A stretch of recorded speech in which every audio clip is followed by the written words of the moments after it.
So we can go to the next slide. Today is the Governance Coordination Action Team meeting, and we have a nice agenda. We'll do our intro, give you a little background of how this action team came to be. We will go over the example of how the action plan final draft will look. DOEE has taken a first stab at it, and so we will look at how they've gone through the process to see what the final product would look like.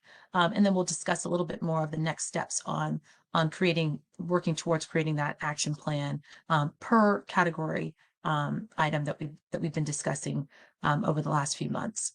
We'll also have a nice presentation from Pew Charitable Trust on how other states and cities are funding resilience projects.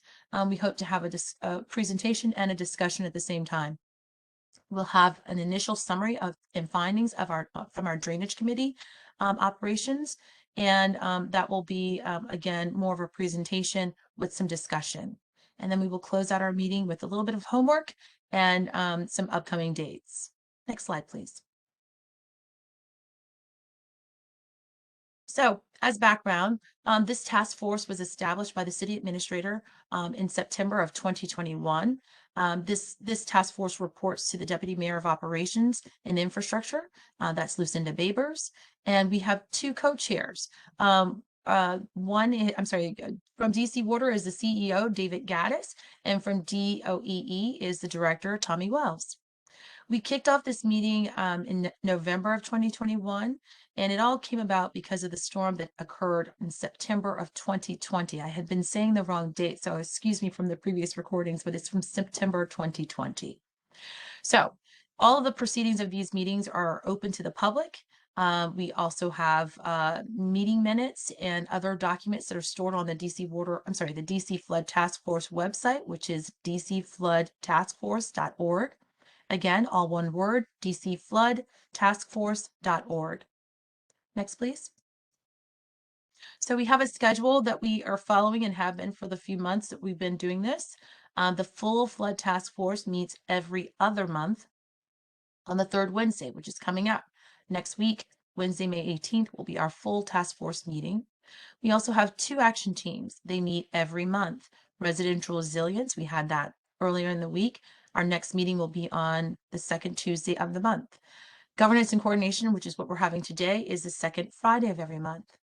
Our flood task force final report, as I talked about before, will be due in November of 2022, so later this year.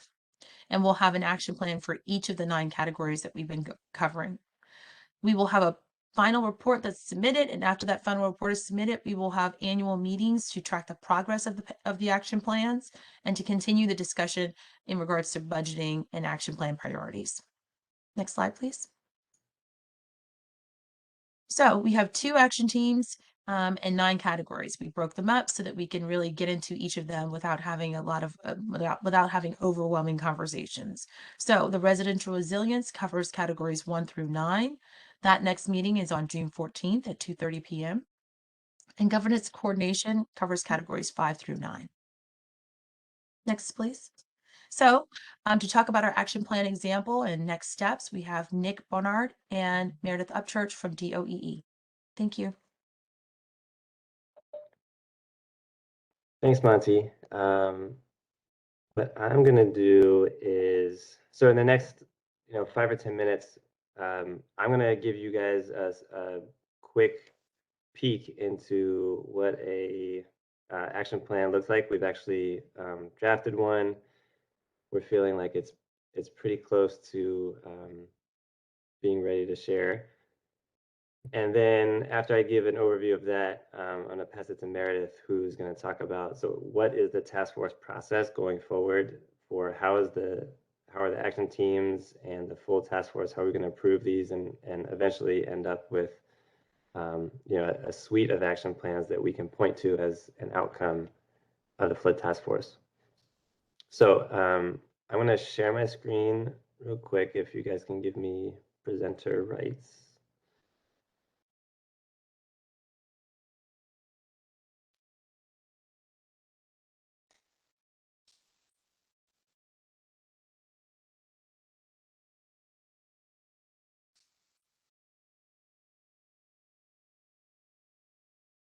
Okay.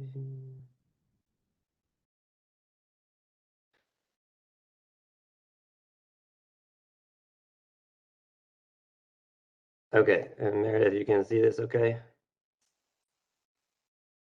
Yes. Okay. So I'll zoom in a second, but yeah, don't worry, I'm not going to read this word for word. Spend just just a few minutes giving you the overview. Um, so we have this template. All of the action plans are going to follow the same template. You see the blue sections are kind of like the main headers. There's an overview, background, budget, timeline, and we'll go through all of them quickly.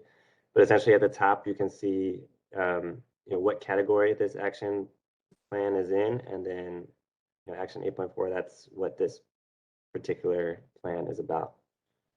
So for each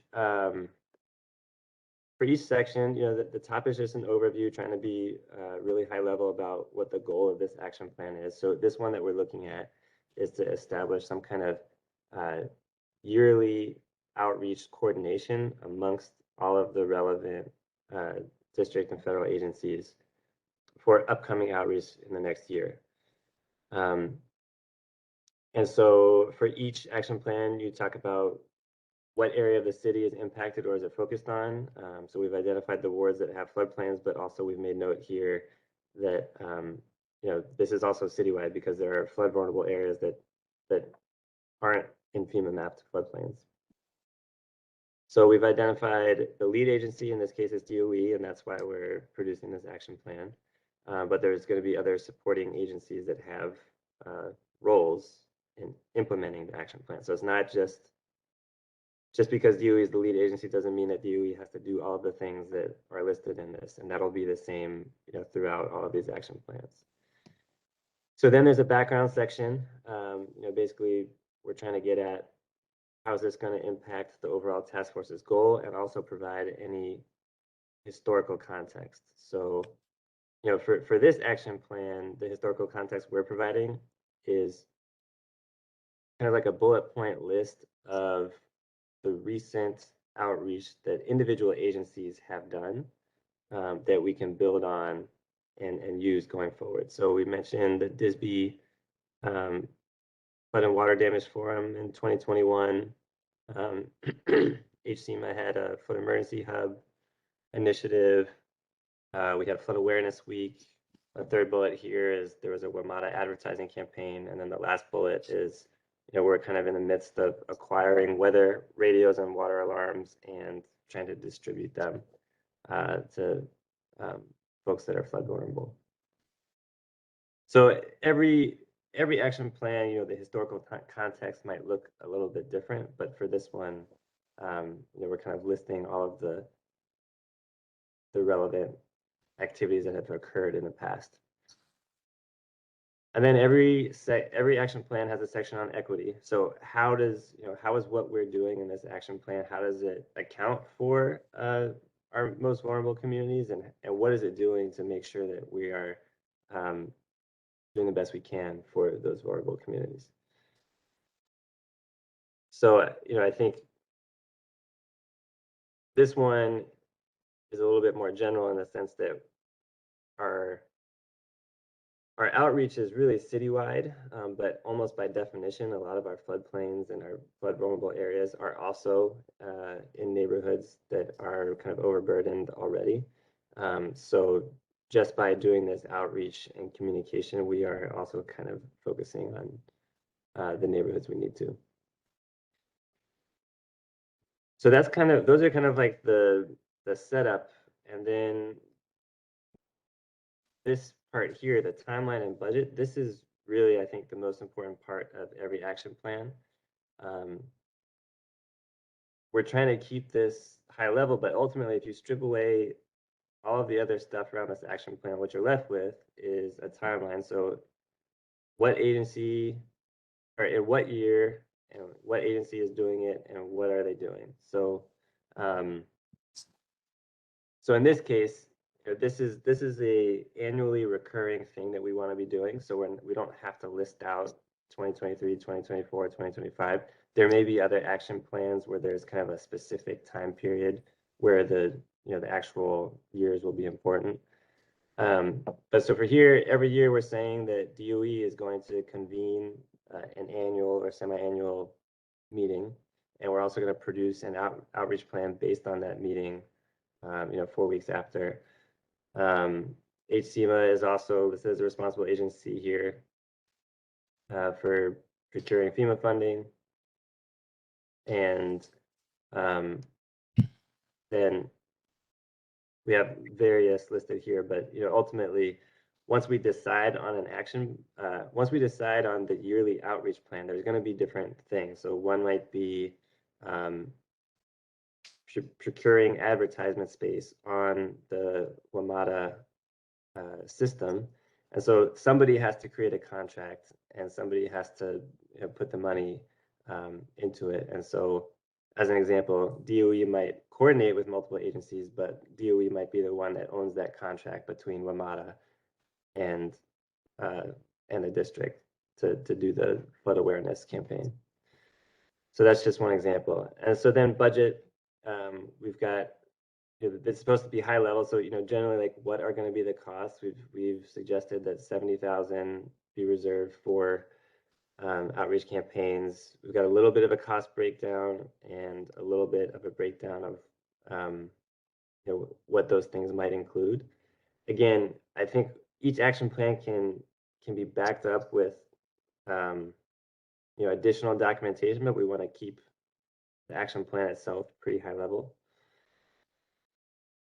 And then for the budget section, there's also this kind of chart where we're identifying which agency the funds are coming from and how much and what they're going to be used for. And I'll pause for a second on here. So you notice that, for example, the top one, we're suggesting that DOE reserve 5,000 every year in their local budget. We know that local budgets, not everyone in this room controls exactly how much is going to be available in their local budget. And so I think we just want to recognize that. What we're putting in here is what the task force is ultimately going to suggest. And then how it actually plays out, that's kind of a separate process. But the action plans are supposed to be, here's the funding need, here's a suggestion, and then it's going to be on the agencies and the task force to advocate for whatever budget request there is. So this is a pretty light budget request in terms of the action plans. There may be others that are in the millions of dollars. But just giving an example here. And then this bottom line, we're suggesting that we be applying for grants for kind of like an annual supplement of our local budget. And again, this is the suggested need, and this is suggested what we do. We can't guarantee that we'll get 55,000 every year from FEMA. So I'm just trying to set the expectations around, it's okay if we don't know exactly if we're going to get the money, but we should be setting in these action plans what the need is. And then after the budget section, the final section is public outreach and input. So, what are the strategies that we want to do for this action plan? So this is kind of for this action plan that is all about public outreach and input, this is going to feel a little bit different than other action plans that might be about infrastructure or something else where there will be a public outreach component. But every action plan needs to talk about the outreach and input. And also we've got a section here, were there any public comments either in the task force listening sessions or just generally that agencies have received throughout the years that we can point to and say, look, we've heard from residents, we've heard from stakeholders that this is important, or that not only is this important, but they want to see these particular things. And so we've included that. The idea being is we've modified our action and our plan for it to include what we've heard from residents. So we're trying to incorporate the input that we've heard so far. So that's, I'll stop sharing my screen. That's the quick overview of one action plan. our goal is to have this for every action that we've identified, and I'll switch it to Meredith to talk about the process for getting that done. Yeah, Adria, can you go back to sharing the presentation? Okay, so our plan for next week's task force meeting is to present this list of 8 action plans that have been drafted. So DOE identified the ones that that we are responsible for. So we're taking this first step to help everybody else get a little more time to do their action plans. So what we're going to do is present at a high level these action plans at next week's meeting. And can you go to the next slide? And what I'm going to talk about is how are we going to present and approve all of the action plans that we have. We've got a count of 17 that we've greenlit right now and a lot that we haven't. So we're going to have at least 20 or more action plans to approve. Next slide. So this is our proposed approach. First, we'll present the action plans at the full task force meeting. After that, we'll send out the drafts to the task force for review, giving 4 weeks for review. We'll also post those on the task force website, so they are available for public comment. Give ourselves 2 weeks to incorporate comments and then send them back out to the task force members in advance of the next meeting. We have 2 months between task force meetings. So the goal would be at the following meeting, we would have the task force vote to approve the action plans. Now, you may ask, what does it mean to approve the action plans? And we're working on what that actually means. Potentially, it's that the task force is committed to making these actions happen and trying to get funding. There's going to be a lot of projects in here that require a lot of funding, so there's going to have to be a lot of work to get that funding. Next slide. So this is our schedule. We have 4 task force meetings remaining in our 1-year task force. And so our plan is to present action plans and vote on action plans at every meeting to try to get us to the finish line. So this will be an aggressive timeline. That's why we need everybody to commit and start working on the action plans that have already been greenlit so we can get those presented at the July meeting. And we have a few of those listed in our homework at the end of the meeting. So are there any questions about this process? Certainly open to suggestions on how to get this done.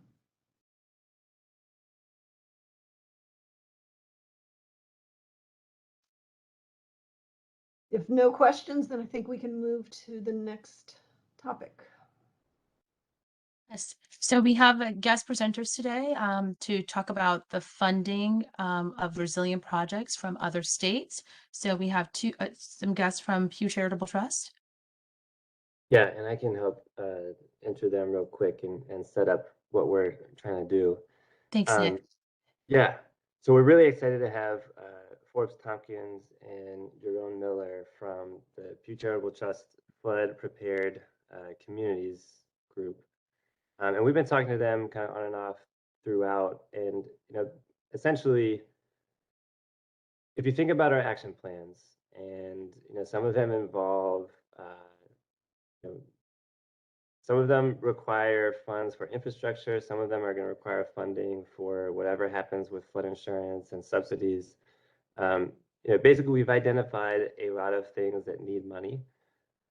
Certainly, we're going to do our best to tap into the infrastructure bill funding for that. But I think at the end of the day, we are going to need alternative sources.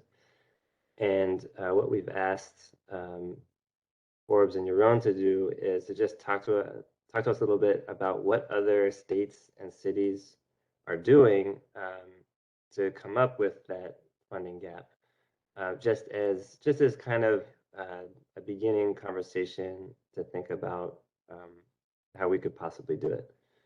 So we've kind of given them really broad direction, show us things that are interesting, recent, and relevant to kind of this funding space. And I think they'll present a few options, and then we're gonna basically open it up for questions and discussion. So um, so we'll go from there. So Forbes and your own. I don't know who wants to go first. We can Yeah, do the presenter rates.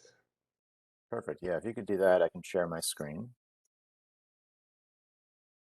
Yeah, and while Yaron's doing that, first off, thanks, Nick. Thanks, everyone. Good morning. Real pleasure to join you all today, and we're looking forward to the discussion and hearing more about some of the ideas on the resilience front that you're considering. I'll let Yaron introduce himself when I hand things over to him, but my name is Forbes Tompkins, and I manage Pew's Flood Prepared Communities federal policy portfolio. Before we dive into the details of some federal and state opportunities and examples, just wanted to maybe give hopefully a useful quick overview of Pew and our Flood Prepared Communities program. For starters, Pew is a nonpartisan 501c3 that aims to use really data-driven approaches to tackle significant domestic and also international challenges that span 50 or so programs working on issues ranging from pensions to penguins and many things in between that includes flooding. As for our flood prepared communities work, the core of the mission is really to develop and pursue these federal and state policies that can benefit the American taxpayer, communities, and the environment with respect to reducing the impacts of flood-related disasters. To achieve this, we're kind of using a layered approach that involves federal work focused on modernizing the National Flood Insurance Program, as well as enhancing investment in disaster mitigation and improving resilient infrastructure. At the state level, Yaron will get into that in more detail, but essentially a combination of policies that involve legislation, as well as executive actions, comprehensive planning, and research that kind of cuts across multiple sectors and disciplines. Importantly, our collective efforts really revolve around finding ways to better leverage nature-based solutions where possible and appropriate to address flooding. And then at the end of the day, kind of the end game is this layered approach to help address a lot of these existing resilience shortcomings and voids in ways that really result in this like systematic planning and policies, programs that align across all levels of government. So with that in mind, we thought it might be useful for me to kickstart things by giving a brief overview of the federal landscape and a few funding developments and opportunities to just ensure they're on your radar. Many of them might already be. And I'll have to jump, unfortunately, a little after 11 due to a scheduling conflict, but happy to answer any federal focused questions before doing so. And I will leave you in the good hands of your own, who can then walk through a number of some examples of how some states and localities are funding and financing resilience. Okay, so what we're seeing at the federal level is really this growing bipartisanship that I would say is unprecedented in interest to address some of these deficiencies in existing federal programs, as well as creating a swath of new resilience programs. IJA, the infrastructure bill, is a prime example there, and as well as revisiting some policies that historically really tended to encourage development in at-risk areas. So some of those developments, again, historic investment in resilient infrastructure, and with this administration, there's a number of agencies that are really prioritizing resilience. I'd say probably the most glaring example is these federal adaptation plans that more than 20 federal agencies released late last year, and they're going through the second iteration of those that they plan to release this fall. Next slide, please. Okay. So I won't get into too much detail about every single one of these programs, but these are some of the ones that we've been tracking from the IJA bill that really speak to resilience or even have a primary focus on it, and flooding in some cases in particular. Probably the most significant development in our eyes from a funding standpoint is this new creation of a first ever pre-disaster mitigation program focused on transportation. So that's the Protect Grant program. I think it was authorized at $8.7 billion to be appropriated over 5 years. And it kind of has these buckets that might be of interest, especially to this group, that focus on planning grants, as well as what they call resilience improvement grants, community resilience and evacuation route grants, as well as at-risk coastal infrastructure grants.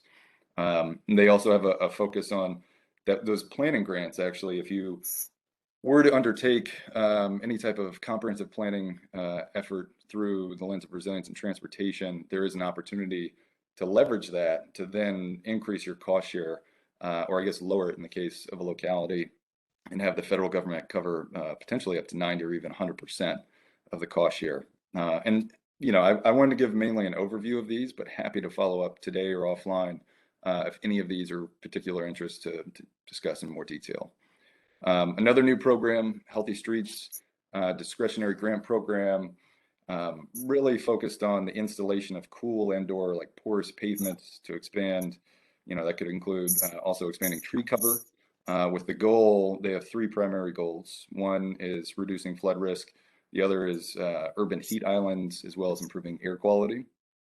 And then getting into a bullet from the last slide, I think it kind of flew under the radar that there are a number, especially transportation focused plans or programs, of where they went back and amended the purpose of those programs to include resilience as its foundation, and also expanded the types of activities that are eligible for funding to include resilience measures. So these are three in particular that tend to have a lot of money go through them each year and to states and localities. So I wanted to make sure you all were aware of that. Relatively new program in FEMA. Oh, sorry, Yaron, if you could go back. Just wanted to cover, for FEMA, the Storm Act, that's relatively new. IJA authorized, I think, $500 million over 5 years for that program. And really, it's a revolving loan fund to provide hazard mitigation assistance to local governments to reduce risk to disasters and natural hazards. That can include wastewater, infrastructure, disaster recovery, community and small business development as well. I imagine this group is pretty familiar with BRIC. There was, I think, at least $1 billion authorized there. And then FMA, FEMA's Flood Mitigation Assistance Program, you might be familiar with, provides financial technical assistance to states and communities that for one's businesses and households that are insured by the NFIP to leverage things like buyouts, elevation, and other flood mitigation activities. And it was pretty historic funding that was authorized in IJA for that, $3.5 billion, I believe, which more than triples the amount available of what they've had historically for flood mitigation grants. DOE, grid resilience grants, I think that's formula-based, so hopefully DC would receive some of that to improve grid resilience, and especially, I don't think it specifies necessarily flooding, but it does say to extreme weather. And then NOAA has a couple of programs that might be of particular interest. These two here that are really trying to improve the resilience of coastal communities through restoration and natural ecosystems. Next slide. And then I would just wrap up the federal portion by noting a couple of pieces of legislation that are in the works that I think might be relevant of interest to this group. The first one, the acronym would be NCARS here, importantly establishes a first ever Chief Resilience Officer position within the White House. That might align with a number of the localities and states that have CROs, and it's trying to kind of crib from the script that localities and states have been putting together on the resilience front. One of the key outcomes would be this resilience operations report that would really be an audit of all the federal programs across, I think it's more than 17 agencies have some type of planning or funding streams, and there doesn't seem to really be a clearinghouse or a central point to identify all of those. And we've heard some need and request for that for some of our state and local partners. So we think this could actually provide a great resource for a lot of folks looking and interested in funding resilience initiatives. And then it would develop a national strategy that would include a partners council that would encompass membership of state, local, business, private sector, NGOs, and academia to help develop recommendations for the federal government that would include things like financial incentives, and then also kind of this interagency coordination of where you have perhaps conflicting or redundant application processes, help try to streamline those, harmonize those to make it easier for funds to get out the door and be used by the folks that need them on the ground. And the last piece is Flood Resiliency Tax and Taxpayer Savings Act. For those familiar with the Federal Flood Risk Management Standard, the FFRMS, essentially this bill would codify the FFRMS with a little tweak to, instead of just saying, climate change, factor in future risks due to climate change for the foreseeable future, to put some guardrails around it to make it maybe a little more practical of trying to assess that risk throughout the design life of a structure. And it would also expand what the FFRMS currently allows by, state, local, private sector data to be used when determining what that risk might be. And then localities and states that have any type of standards that are stronger than the federal government through the FFRMS or these federal flood standards would actually be able to supersede those requirements. So that was a lot, and sorry I had some time constraints there, but I'm happy to answer any initial questions right now, and fully welcome following up by email or additional conversations before handing it off to Yaron.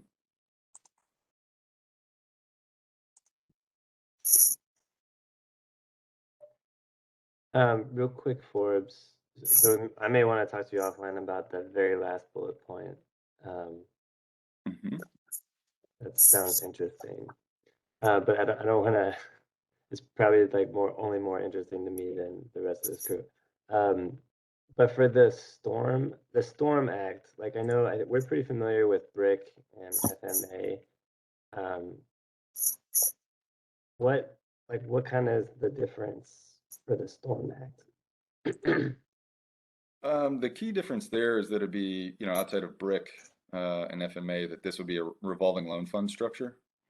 So there was a legislative proposal before the Storm Act was passed and signed into law that was actually just focused on establishing a state flood mitigation revolving loan fund. And that was taken and kind of expanded to, encompass all perils or a lot more perils.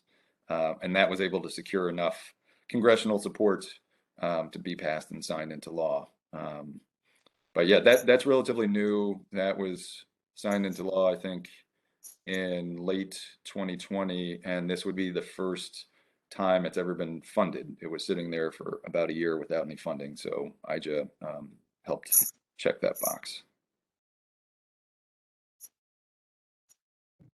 And offhand, do you have any examples of what kind of stuff that would be looking to fund? Yeah, because they haven't given out any funding yet, there isn't necessarily a playbook, and I imagine, I'm not sure where FEMA is as far as like rulemakings or guidelines yet, or even, putting out requests for proposals. But general understanding I have is kind of the swath of potential projects could be, wastewater, infrastructure more broadly, disaster recovery, and then community and small business development projects. But I think really they're not trying to be too restrictive as far as the scope of projects. I'm happy to follow up with some additional information there in case useful. Yeah, thanks, Forbes. Hey, Forbes, this is Salil from DC Water. Great presentation. I had a question on the Protect Grant Act program on the DOT. Yeah. Applies to planning for DOT projects. DOE in DC has an integrated flood modeling effort going on, and most of that runoff is from streets. Would that be something that could get covered into that program? Funding for that for the next phase? I think potentially, because I think Protect, it's a combo of opportunities there. Part of it is formula-based funding, so there would be guaranteed funding that would come out the door, and then a smaller portion of it would be, competitive grants. So, I think for the funding that would be guaranteed, there is really a broad range of ways to utilize that funding that isn't necessarily the way I've read it, interpreted it, is restrictive to say, it has to be focused on this roadway, but it actually consideration of secondary and tertiary benefits to communities as well could be considered in kind of this very broad package of eligible activities and measures. I'm happy to follow up. There's kind of a list of these overarching themes that could, specific projects could fall under that they would allow. And we have those, so I can be more than happy to share those as well. It's Nick and Meredith's project, but it impacts the entire program. So Yeah, I like where you're thinking, Salil. So yeah, I would love to see. Great. Yeah, that was something that we primarily focused on in some of our federal focused efforts, is helping establish and draft and push the Protect Grant program across the finish line. So we're pretty excited about it, but would love to hear from actual like practitioners and users potentially of the program. What your thoughts are, any concerns, even if there's room for improvement. We'd love to know. Forbes, this is Chris Bailey with DCRA. I just had a follow-up question. The coordination between the federal and local DC government, is that also incorporated in this? Is there talking back and forth between the fed land versus DC property versus street versus public space versus private space? Is there any discussion going on or coordination between those two, because we kind of share the same space? Right.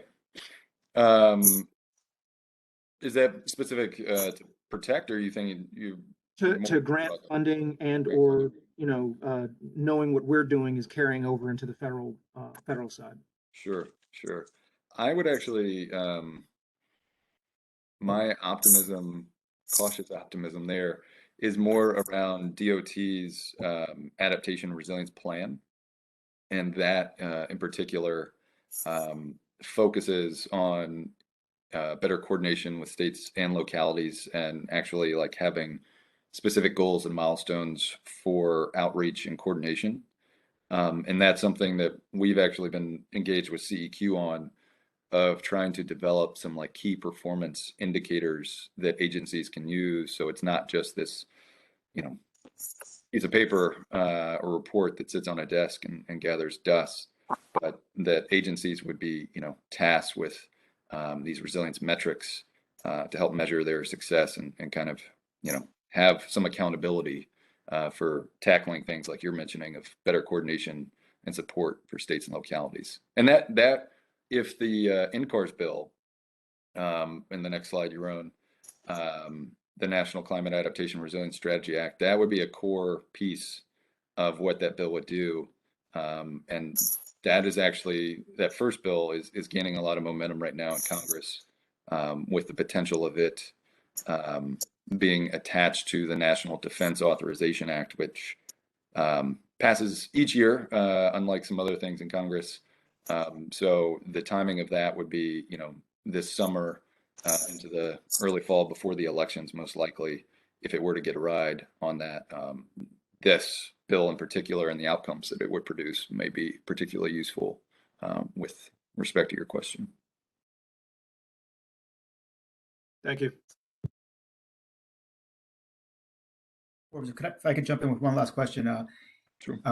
Going back to like the grant opportunities, the Protect, and some of the other ones, we're doing our best to collaborate with our DOT and other entities, but we're a little worried about things slipping through the cracks. And I'm wondering if you're tracking any like expected timing for when grant opportunities are likely to come.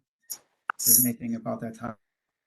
That is, share. Yeah, that's a great question. And with all things Congress, they tend to find ways to make things more rough than smooth. So the actual appropriation, so what IJA did was authorize a lot of this funding, but then appropriators had to actually sign off on the actual amounts of funding and pass them. So especially related to transportation provisions in the bill, we had spoken with DOT, and there was immense frustration among them because they were really handcuffed that they couldn't even have meetings related to new programs and new buckets of funding like Protect or the Healthy Streets program until Congress passed the omnibus, which they did, but it caused a pretty significant delay, unlike some of the other components of the bill that were non-transportation focused. So they're a little behind, I think, on developing some of those guidelines and also, issuing funding requests for proposals.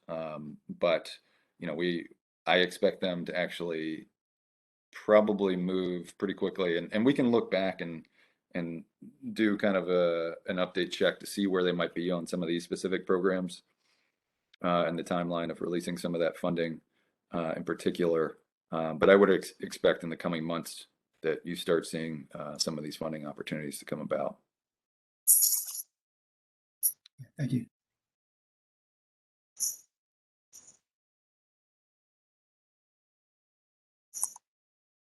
All right. Well, thank you, Forbes. And If I may, I'm sorry. This is EJ from BDAT. This is an interesting situation. Yes, these interventions for the Healthy Streets initiative, we are very much interested in them, but they are to implement the different possible interventions. But how about the continued maintenance programs? Do we have? How would that continue in perpetuity? Yeah, great question there. I think what we are hopeful that DOT has been able to make progress on, because unlike some of these new programs, some of the existing programs, and your own, if you can go back one slide, the National Highway Performance Program in particular, Congress, there were three kind of main priorities outlined of what that program should work toward and help states and localities work toward. And they added a fourth that focuses on improving the resilience of the national highway system. And then, but it's not only, there's a certain percentage, I think it's up to 15% of that funding that is allowed to be used, outside of a national highway system as well. So particular to your question, I think that might be an opportunity to use an existing program and some of the formula-based funding that DC would receive to kind of open the menu of how you might be able to use that funding to better incorporate resilience for maintenance in particular. And then even post-disaster recovery, the Federal Highway Administration, the Emergency Relief Program, they also made some tweaks to that program to explicitly call out that, what they call quote unquote betterments can be considered when building back. So you're not just repairing, especially a transportation asset in a way that it's already going to be prone again to flooding or any other type of damage from disasters.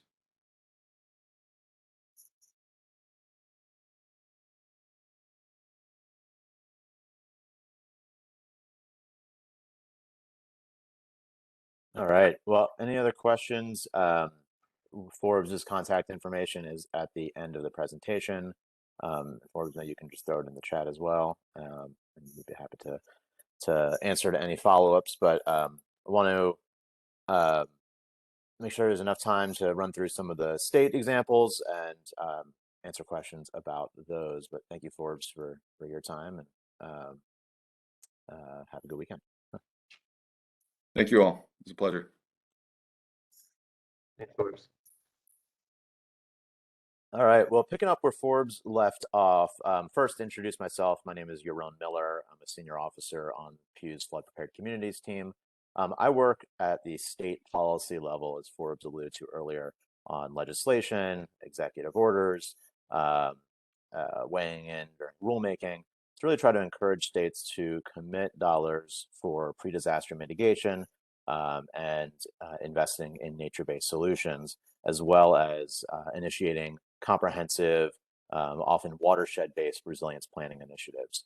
And so we work in about 10 to 12 different states, as each state is very unique in its political makeup and in their needs. And we really try to meet states where they are in terms of the policies. We are agnostic to the mechanisms, really just about getting those financial and capacity commitments at the state level and seeing those trickle down to local efforts. So I thought it'd be helpful to give a general landscape or survey of some of the common and innovative mitigation financing strategies being used by states all around the country.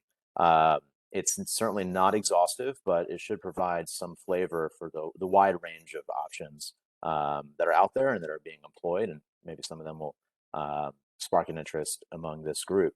A couple common themes to discuss or to point out, as I mentioned before, states are more and more interested in identifying ways to employ nature to reduce flooding, and are tying the funding commitments to comprehensive plans that take into account future risk and future risk conditions, and identifying projects and lining those up, which is something I understand that the task force is doing across its agency, across the participating agencies, which, as folks highlighted earlier, really positions you all well for future federal resources or funding coming from the council.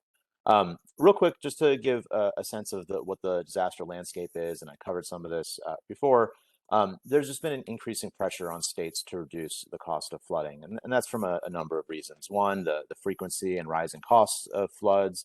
We have more stuff in harm's way and are seeing more severe and frequent storms. The federal government has been looking to reduce its share of disaster expenditures and recovery. And then more applicable to other states, the regional impacts of flooding. You've got storms that don't quite, that can affect a whole watershed, but don't rise to the level of a presidential disaster declaration. And so it becomes the state and localities' responsibility to bear the brunt of recovery, as well as future mitigation efforts. So to date, and we've seen this more and more in the last couple of years, the state response has been to dedicate state resources for pre-disaster mitigation, and then, as I said before, commit to resilience planning and project identification. So a wide number of different policies that I'll be covering, from more commonplace appropriations and bonding, some innovative financing like PACE and tax increment financing, looking at some of the carbon markets, and then a really interesting new law out of Maryland that shows promise. Too early to tell if it'll be a success. It was signed into law in April, but shows quite a bit of promise. All right. So a few examples of some state-funded mitigation programs that have really been birthed in the last year or two, last couple of years. And the funding comes from several different mechanisms, but these are states themselves committing their own dollars to pre-disaster mitigation and comprehensive planning. In South Carolina, in 2020, the state passed the Disaster Relief and Resilience Act. It creates a state resilience office that will conduct this comprehensive watershed planning, and it funds a $50 million pot of money that can be used for a revolving loan fund that can be used for property buyouts and restoring those lands to natural floodplain, and then also funding various disaster relief and hazard mitigation projects, again, with a priority for nature-based projects. In North Carolina, the state used their ARP funding to kickstart a $20 million watershed scale planning effort to help identify key projects, and funded a $100 million stormwater infrastructure grant program to address water quality and quantity. And what's significant there is that previously the state had really looked at stormwater infrastructure from a water quality standpoint, not from a volumetric lens. And that is a little bit of a change that we're seeing in more states, being able to think in terms of both of those objectives. And then in Texas, the state tapped its rainy day fund, which is significant, funded from oil and gas revenues, I think they tapped about $1.6 billion in response to Hurricane Harvey, to create watershed-based regional planning groups to identify risks and prioritize projects. That's about half of that 1.6 billion. And then the other half will be to fund more immediate term needs and projects that have been identified, that were identified directly in the aftermath of Harvey. What's unique there is that the authorizing legislation provides eligibility for non-structural projects. And then in the rulemaking, the Water Development Board gave a 5% scoring bonus for projects that use nature-based elements or non-structural elements. So again, just highlighting, giving a quick sense of how states are using their own resources to fund these types of projects, whether that's their own out of their own state budgets, through ARP funding, which is not every day, or tapping the rainy day funds. I know DC has about 4 different reserve funds with about 1.4 billion, according to recent stats put together with my colleagues at Pew. I'm not clear on what authorities, or what is permissive to use this funding, but it may be something to explore with the council. I also wanted to cover bonds and environmental impact bonds. It's another option that is available to states and municipalities, something we're seeing more and more of. And I'm sure, as you guys know, there are a few different types. I am not clear what the stipulations in DC are. To my knowledge, there has never been a public bond referendum, but I'll rely on your guys' general counsels to figure out what's permissible there. In Virginia Beach, in just this past November, the city approved a $567 million bond referendum with almost 73% of the vote to fund 21 different phase 1 projects that were identified in a citywide master planning effort. And so these bonds are directly tied to planning that has been done in advance to identify the needs and the projects. The result for local taxpayers is that real estate taxes over the next decade will increase by 4.3 cents to 6.4 cents per $100 of assessed value. Similarly, Houston, in the aftermath of Harvey, funded $2.5 billion to fund 230 projects, and that'll result in a $5 increase per year in their property taxes in Harris County. So that is something that cities have been looking at. DC is no stranger to environmental impact bonds. DC Water was one of the first in the country to use that innovative financing mechanism. And it's a $25 million bond to employ nature-based solutions to address some of the CSO issues that the city has been facing. I've benefited from that. Just 2 blocks away from me are a number of street trenches and tree trenches and permeable pavers in my alley here in Petworth. So appreciate the good work being done there. Hampton, Virginia has also worked with Quantified Ventures, which is based in DC, and the Chesapeake Bay Foundation on their own environmental impact bond. They have put together a $12 million package directly to address stormwater storage capacity. And what's unique about EIBs is that there's often a pay for success model. And so if the program achieves the measurable outcomes, then there's an added incentive, and investors get a better return. And if not, then investors are on the hook to cover the balance of the remaining need to address the underlying issue. And then in Rhode Island, there's another unique model, a twist on P3 and bonding. They have created a program within their infrastructure bank called Resilient Rhody. It's a municipal resilience program.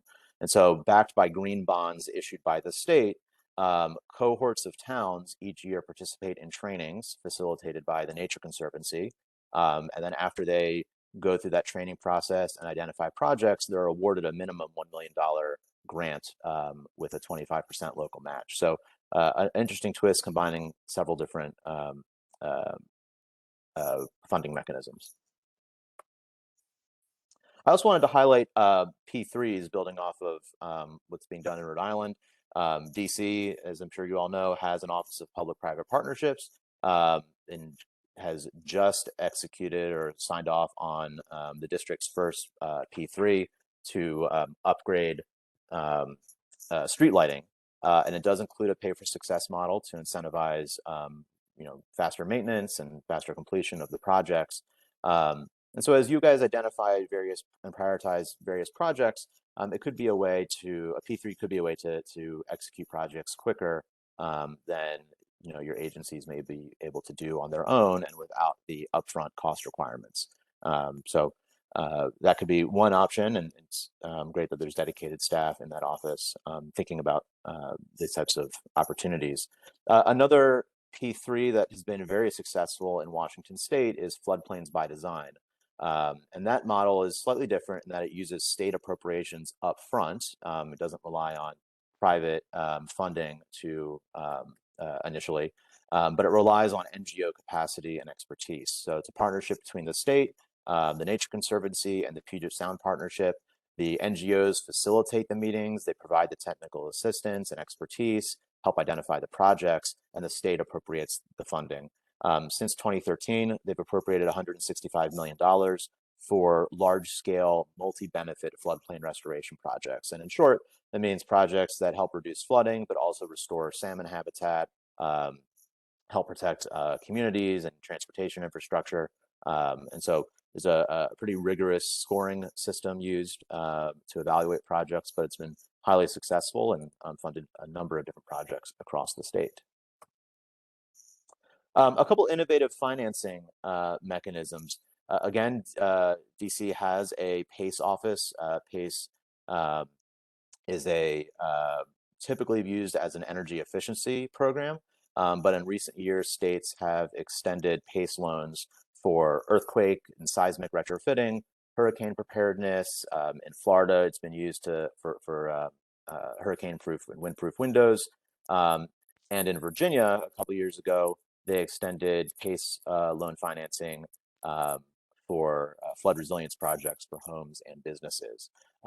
So what's unique, if you're not aware of PACE, in a PACE loan, instead of the debt being tied to the property owner, it's tied to the property itself. And so the balance of the loan remains intact if ownership transfers, and it's paid back over 10 to 20 years, depending on the terms of the loan, via property assessments as part of the property taxes.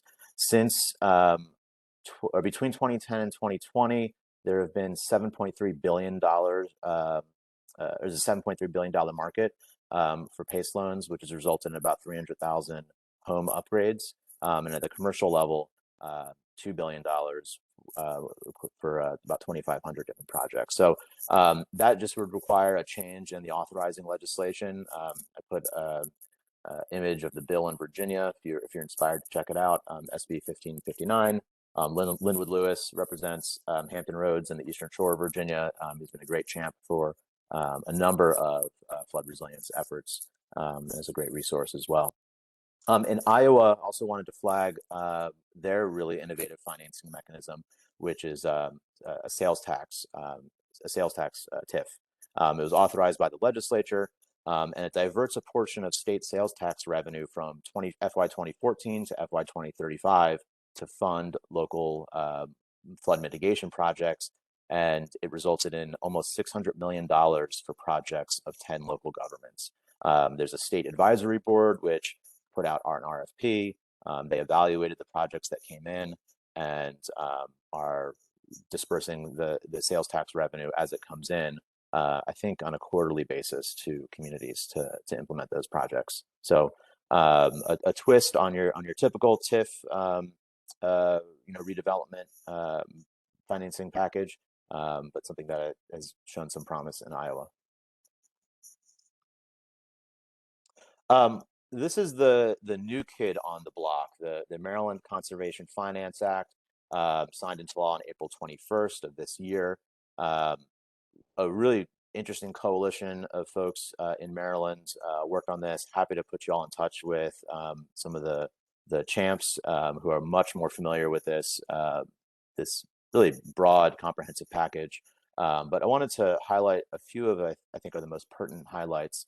So first, the law creates standard definitions for blue and green infrastructure, so land-based and water-based activities that use natural features to improve resilience. Those can be things like projects that address flooding, that address erosion issues, storm surge, so oyster reef and wetland restoration, seagrasses, all sorts of interesting projects. What is, I think, most interesting is that it makes those projects eligible for traditional infrastructure financing. So those types of projects would now be eligible for low interest loans through the state and EPA Water Quality Revolving Loan Fund and the Drinking Water Revolving Loan Fund. And notably, it also defines watersheds as infrastructure, which I think Maryland and California are now the only two that have done something to this extent or passed legislation to make those possible.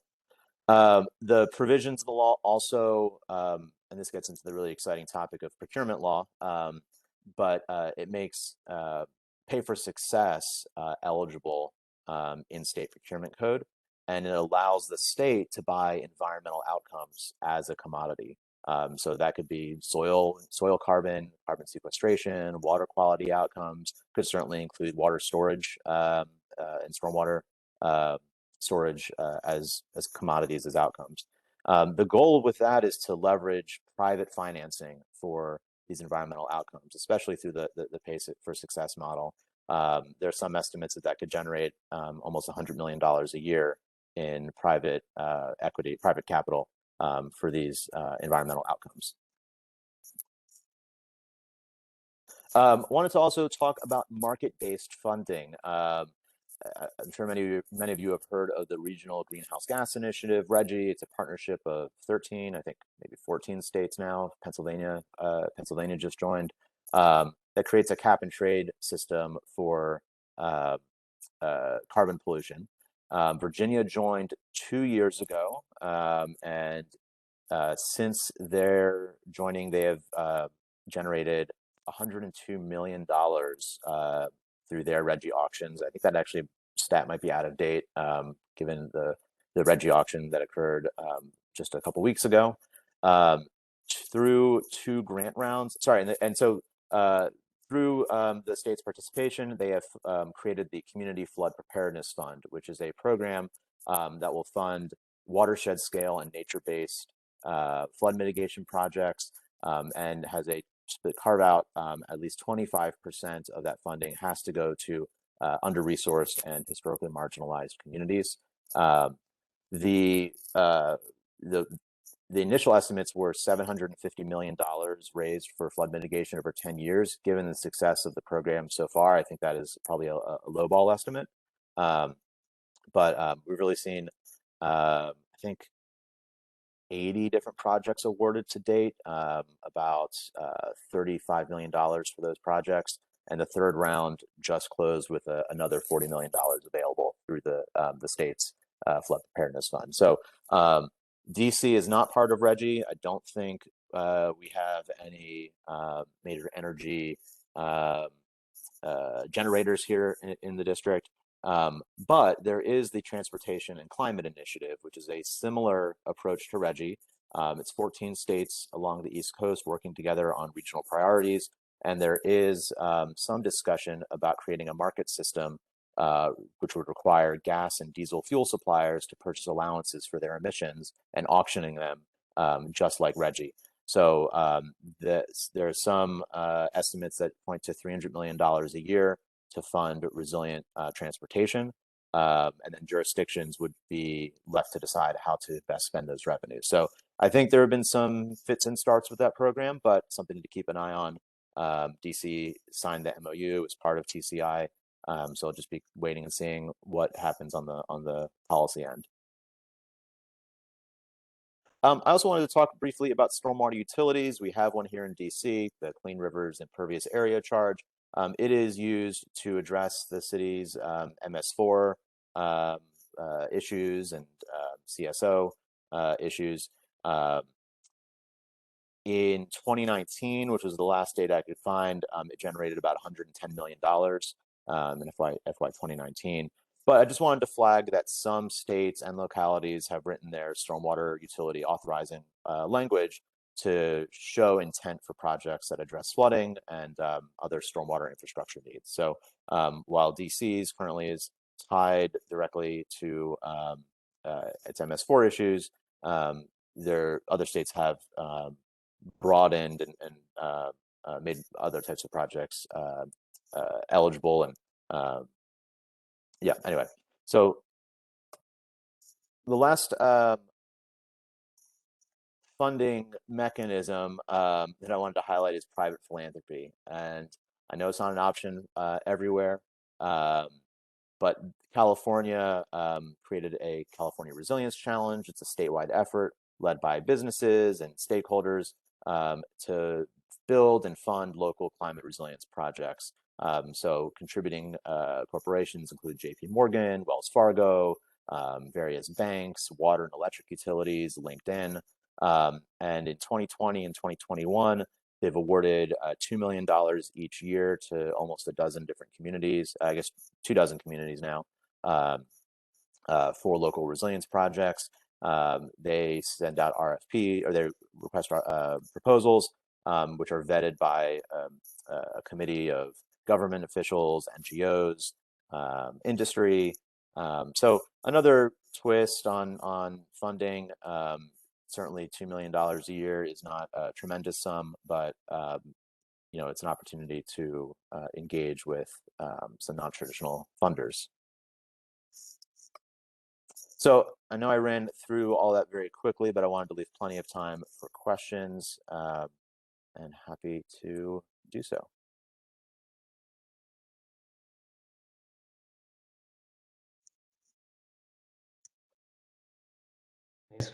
Thanks, Yaron. Lots of good stuff.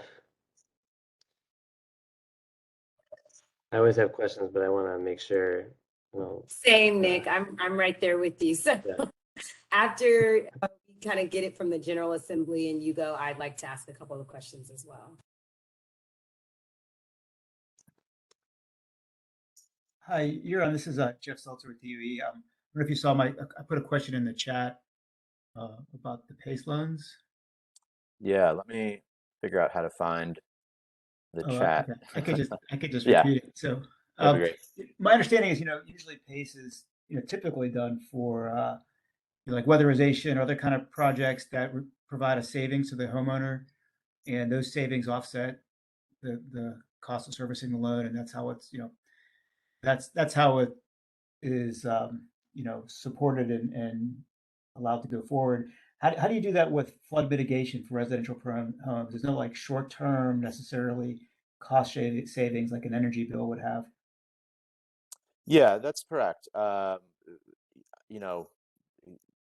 We've seen PACE loans.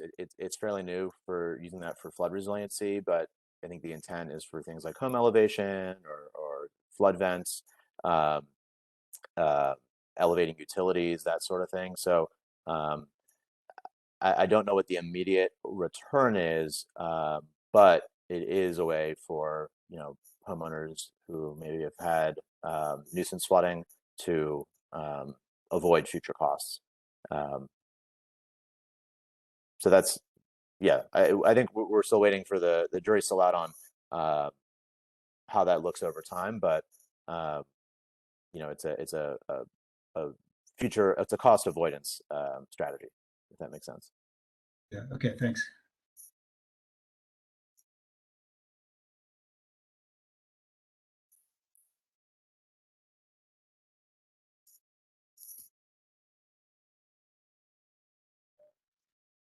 Was that Barbara that was saying you had some comments?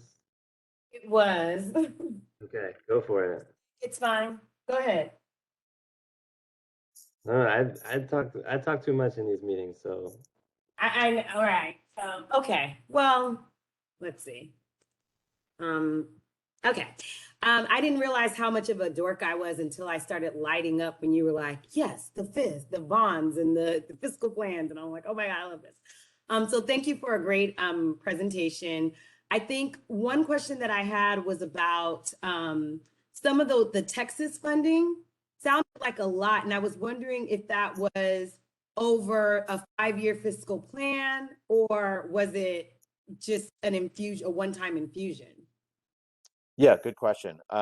So half of the 1.6 billion was to fund projects post Harvey. So Harvey was in 2017, 18, and this funding was authorized in 2019.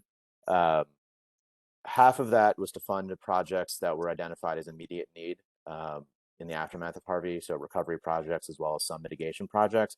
The other half is to fund, the other 800 million is to fund resilience planning that is currently being done now. They broke up the state into regional watersheds. The groups have come together, they're developing plans. Those will all roll up into a statewide plan in 2024, I believe. And then those projects, and then, but they can start putting proposing projects now and identifying. Okay, and then is there a time by which they need to use the money up, or not clear on that? That's a good question. My assumption is yes. I don't know specifically though, but I think it's enough time to expend the money and get the project completed. And then I'm really sorry. I have a million other. I will type them to Nick and then he'll send them to you. But my last one I think I want for the assembly is I love the variety of funding that you were able to present on. And so that kind of got me thinking about, you know, the immediate needs of the community, which we of course know will likely, you know, have kind of be met by an access to certain monies more immediately, just like you said for Texas. But the resilience and the other type of funding over a certain amount of years. I'm wondering if this is so new, we can't really see if these jurisdictions are getting a bang for their buck, or are you kind of seeing the results come in and you're saying, oh, well, you know, I don't know, I'm making it up, but, you know, Louisiana was doing this back in, you know, 2010, and, you know, the money that they put in for infrastructure and things like that, we're seeing a really, you know, good return on that? Or is it just too early to tell? I mean, I think there's plenty of evidence to show the value of pre-disaster mitigation. Latest stat from National Institute of Building Sciences is every dollar invested in pre-disaster mitigation saves society 6 on the back end. There are lots of studies evaluating the economic return on nature-based solutions as well. But I think those have really demonstrated success, and the latest report from DC Water and the Environmental Impact Bond shows that nature-based solutions have been working, if I recall, but anyone from DC Water can correct me. Well, I'm from DC Water. I see that. Oh, okay. And I guess what I'm saying is we have our kind of marching orders. We're looking at expanding. We're looking at other opportunities for us to kind of take on different things. And I really, it's also selling it to the people that we need to sell it to, which are our ratepayers, you know what I mean? And so we're looking at different things. And I'm not saying that DC Water would be the funding source, but I'm trying to appreciate the variety that you presented, and also trying to appreciate the risk that's involved with going in one direction and trying to see if we, you know, if there's something that you might be able to share about the different jurisdictions and their approaches that, you know, might give us a little more comfort, since it's so much money. Yeah, I mean, a lot of these are fairly new and in the last couple of years, and so money is just going out the door. I think Virginia is an interesting example. If I can find that slide, talking about the flood preparedness fund. So to date, I mentioned before, they've brought in about 110, $150 million through several rounds of Reggie auctions. That money is going out the door, and communities are using that to fund resilience planning and to create a plan and identify the projects. And the ones that already had plans are using it to implement shovel-ready projects. And so we've seen communities across the state, whether coastal, Buchanan, Dickinson counties in the Southwest, and coal country, successfully receive these funds, ranging from $100,000 to $1.5, $2 million to execute these projects. So they haven't quite broken ground, but the communities are really excited. They have a vision, and they're building off of projects that have been successful to date, especially in Hampton Roads, Virginia Beach, whether it's living shoreline restoration or buyouts of flood-prone properties and restoring those areas to floodplain and to public open space. I think those have been demonstrated successes so far. So yeah, it just sounds like we're using what has been successful and kind of expanding in different ways, but the base and the foundation is mostly the same. And so people feel comfortable kind of going in these different directions. Yeah, and I think what's really unique there is you have red states, very red states, and blue states moving in the same direction on this. Yeah. And they might not say climate change; they might just say severe flooding. But everyone recognizes the need, and they're recognizing that sometimes more gray infrastructure doesn't work sometimes, and it costs more in maintenance, and that you can have lots of co-benefits using nature-based and green stormwater practices. Thank you so much. I appreciate it. Hey, Aaron, this is Salil from DC Water also. Great presentation. Thank you. Forgive this question because I'm more an engineer than I am a finance person, so I don't quite understand it. But a lot of these programs are wonderful programs, and I love the fact that it doesn't matter whether you're red state, blue state, everybody's impacted. How does something like DC, which really doesn't have that population base, fund some of these programs? Any ideas? I mean, states are able to do that because they've got a very large population base. For the Clean Rivers program, for example, that's almost $3 billion, and you have 700,000 people in DC paying for it. That's a huge burden. So any thoughts? Yeah, I mean, I think, Rhode Island, for instance, is probably equivalent population. They just lost a congressional district, or they were on the edge, so they're probably at, 1.2 million people. But they've been able to, finance some of their work through green bonds, through their iBank. You have other localities that are funding this work through various mechanisms. I think something like a TIF, which has historically been used for redevelopment. I think I would assume DC has used TIFs in the past, like a sales tax increment financing could be used to fund projects without using, existing capital dollars. It's taking a portion of future revenues coming in, but those types of innovative mechanisms. And I think the Maryland example, it doesn't create new funding, but it opens the opportunities, and it creates a broader playing field to fund different projects. As I mentioned before, procurement law is not the most exciting thing, but that can be a game changer for funding particular projects. I hope that answers your question. It certainly points us in the right direction. Thank you. And then I should also say P3s as well. I know DC just had its first one, and hopefully it's a success and inspires more thinking about other ways to fund projects quicker. Thank you. Maybe just following up on the Maryland example, but I also feel obligated to say for Salil, remind everyone that DC does have more residents than Vermont and Wyoming. So See what you did there, and I appreciate. My mind was going there, right? Yeah. We have to keep it above board today, but I'm with you on that. We also have TIFs now. There's a threshold now, I believe, that's a little bit higher, but that if we were to try to go this way, we could easily overcome, because it's got to be the impact. There has to be a statement that talks about the impact that these TIFs are generating. So I think we can clearly, see what that looks like. And so I've never thought of it that way. And now I'm literally about to go into this research moment right now. So thank you for that. Of course, yeah. And so building off Vermont's been a great, really impressive leader with some of their flood mitigation programs. They have a fairly robust buyout program for farms along riverways. They've done great modeling. I think the governor proposed new investments, and so that's capital budgets, and I'm sure they're or I should say that's their general funds, and are probably tapping some ARP and IDRA money, but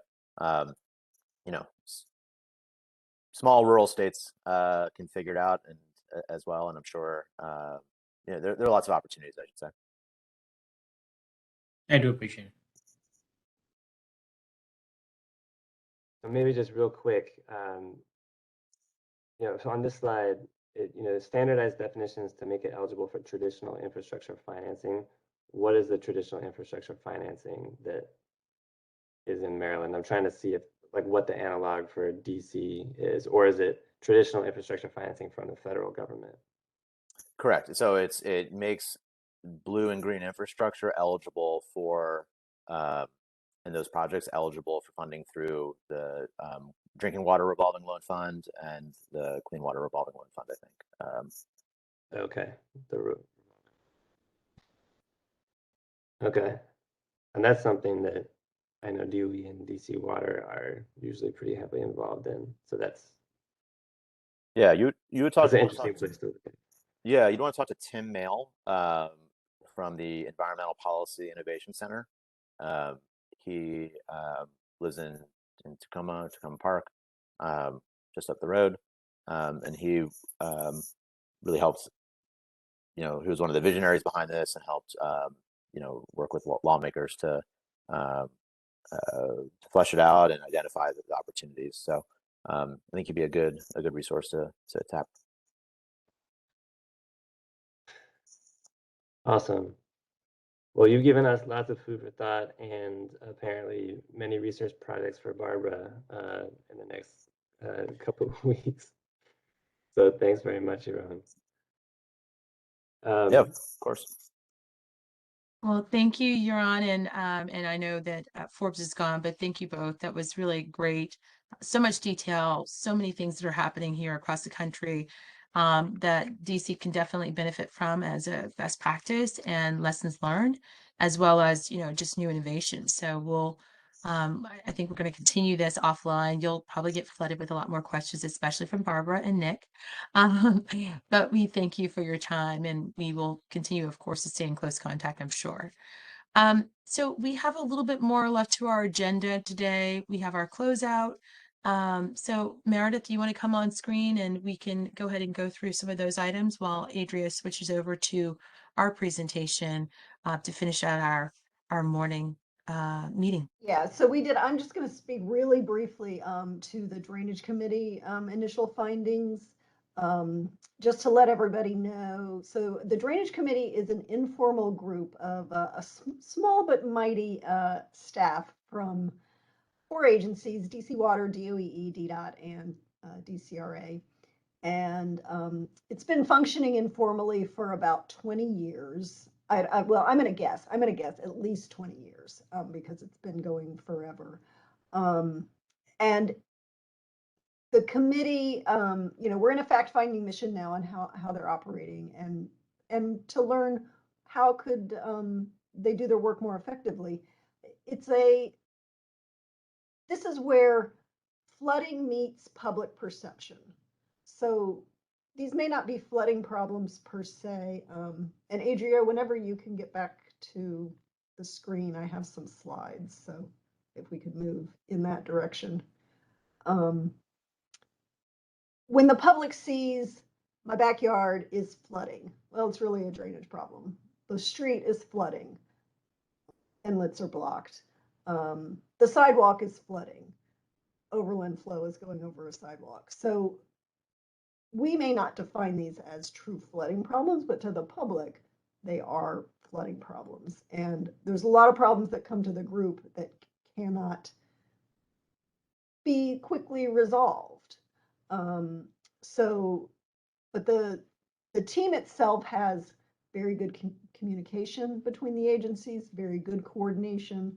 These concerns come in from multiple directions, and they do their best with what they have. But some of the key things, they identified that could help are more clear processes on how to do investigations, which areas of concern go to which agencies to take care of, stronger acknowledgement and support from senior management level, and resources to fix the problems that are brought forward, because there's a lot of problems and a lot of them can't be easily resolved. So I think given that we are right at time, I'm going to skip going through the rest of the slides, but just say that from the initial fact finding, I think these agencies that are involved in this effort will come back together and work towards some next steps on this process. So you can just flip through the slides here, see if there's anything else I wanted to highlight. We've got a chart here on how requests come in. They can come in from many different places and go to the different agencies. Keep going. Here's just an example of the types of problems reported. I briefly mentioned them, and then some of the solutions, some of which are private property owner responsibility, but those requests do come to the city. Keep going. And here's just a short list, initial list of needs and opportunities. So we can talk more about this one at a future meeting, and I'll pass it off to Nick now to talk about homework. If you want to move to the next slides.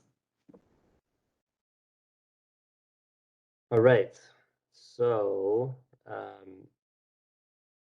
just to wrap everything up here, the couple of homework items are, we've made a couple of requests now to update the infrastructure project list. Basically, if we don't put the projects on the list, we won't be able to advocate for them as a task force. So we really do think it's in your best interest as an agency to put projects that you think you want to work on that will reduce flood risk, so that we can advocate for them as a group. The other key thing, so if you look at number 2 here, these are a list of action plans for the governance and coordination action team that we've already greenlit. So we've said at some point in our previous action teams that, yep, we know we want to do this. We're ready to do the action plans. And so for folks that are listed on here, so DEMWA, DCRA, and DDOT, the expectation is that you will be drafting these and be presenting them, not at the meeting next week for the task force, but the one in July. So giving you the heads up, you guys will be able to see how it goes with DOE. We'll be the guinea pigs, and we'll present these, the first 7 or so action plans. But we'll keep reminding you, but ultimately the action plans need to be produced by you, and it doesn't mean you need to implement them and be responsible for doing all the work of actually getting it done, getting the implementation done, but you do need to produce the action plan. And if there are other agencies that you want to get involved to either check or provide comments on the action plan, please do that too. And then lastly, as you saw, so we'll follow up further with the Drainage Committee and basically how we want to move forward with a solution or proposing some kind of solutions for that. We go to the next slide.